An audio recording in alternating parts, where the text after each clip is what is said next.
One of the benefits of being a club promoter is that your best friend is your fake ID, especially when you're under 21 like I was. And, I had always just used it for that. Maybe I'd buy some beer for my friends or I go to the club. And, I had never really had a use for it other than that.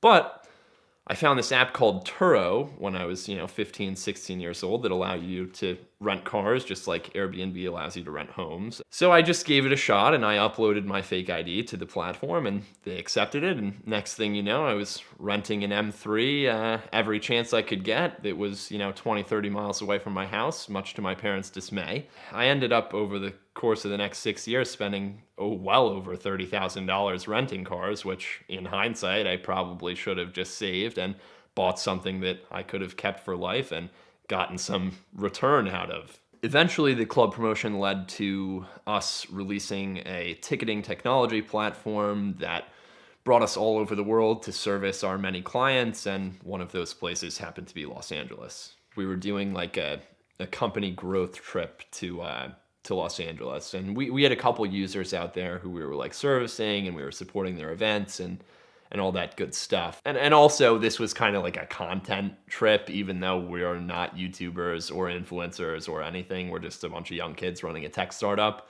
I was like, we need a couple rental cars, let's go. And that had, been something that I had done in the past. So they trusted my opinion here. We were there for a week and I was like, hey guys, so we're going to get a 911, a 991 cab, we're going to get a Hellcat, a Challenger Hellcat, and we're going to get a Huracan.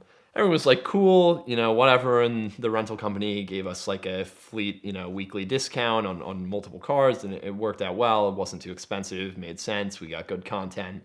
But the first day, and obviously, being the one that organized the rental, I'm taking the Huracan.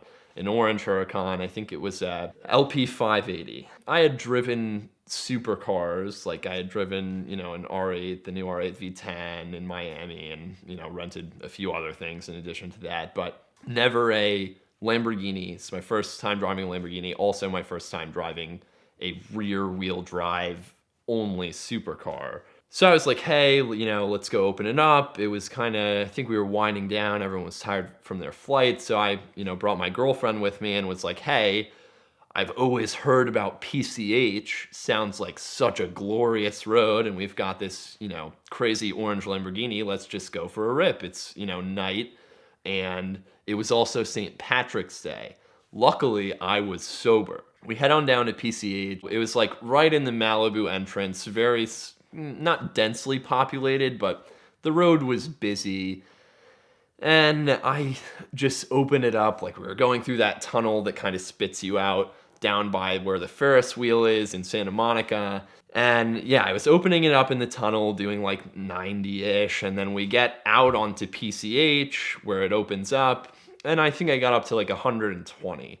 I thought that was okay. I mean, obviously it's not okay because you're still speeding, but I just took the name of the road at face value, Pacific Coast Highway, and assumed that this is at least got to be a 60. Much to my dismay, it was a 40, or a 45 actually, and it was dark, and immediately, like within a few seconds of getting into the 3-digit speeds, trooper in a pickup truck comes out into the lane, lights on, and I pulled out into the nearest gas station and was very respectful.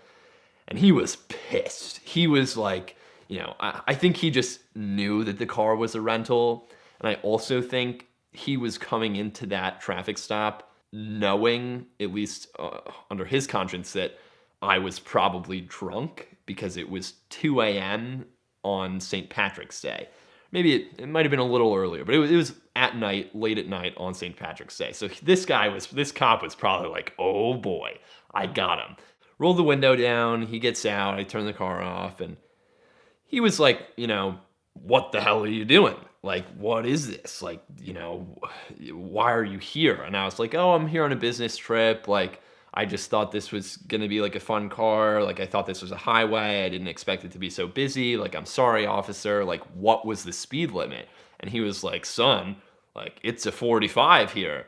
And I was like, oh boy, this is gonna be fun. He asked me a few more questions, like again, why I was there, what I do for a living. Usually when you do something like that, the cop is very gruff and not very talkative, but he was asking questions and I told him it was a rental, and then he sees my girlfriend in the seat next to me, and clearly we were both sober. And he starts asking her questions about my driving habits. It was honestly quite a cordial experience and conversation. He's like, you know how fast you're going? I was like, okay, I think like 120.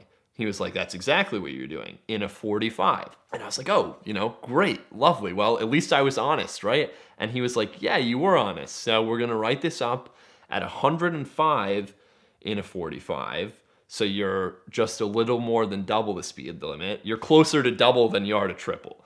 And I was like, okay, that's fine. And he was like, also, I'm going to do you a solid because I should tow the car. It's like, I'm not towing it because it's a rental and you've got your beautiful girlfriend with you and I don't want to embarrass you. So I was like, officer, thank you so much. I'll be on my very merry way at exactly the speed limit all the way back to our house in the hills, and that'll be that. I could hardly drive because I was shaking so much, and it was terrible, and my girlfriend didn't want to drive home. So we were about 30 minutes away from the house, and it's a nice drive back. Obviously, I was going a lot slower, but something in me was like, you're not done tonight. So after getting that ticket and getting so lucky getting out of that, we were at a light, and I was in the right lane at the light, turning right.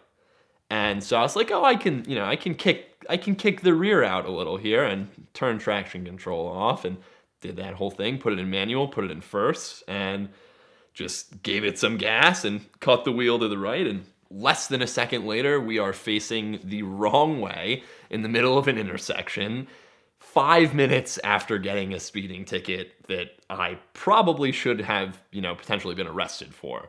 Turned it around. I think then I was like, okay, really, let's stop now. And we went home safely, and my girlfriend did not speak to me for the rest of the night. But safe, sound.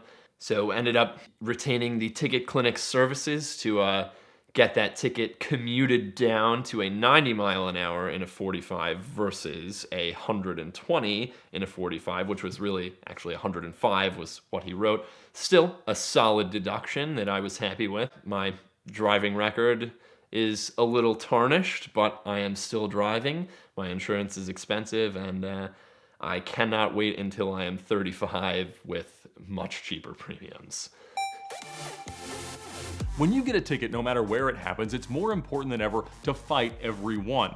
And the perfect partner in that fight is the Ticket Clinic. When you get a ticket, you're facing costly insurance premium increases, points on your license, fines, risk of suspension, jail time, and they can help you avoid all of that. They've got offices in Florida and in California, but they can help you fight a ticket through their network of attorneys no matter where in the United States you get one. You can text a picture of your ticket to 305-305, or you can check them out now at the link in the description below. So thank them for their support of VINwiki, of CarTrek, and fight your ticket with the Ticket Clinic.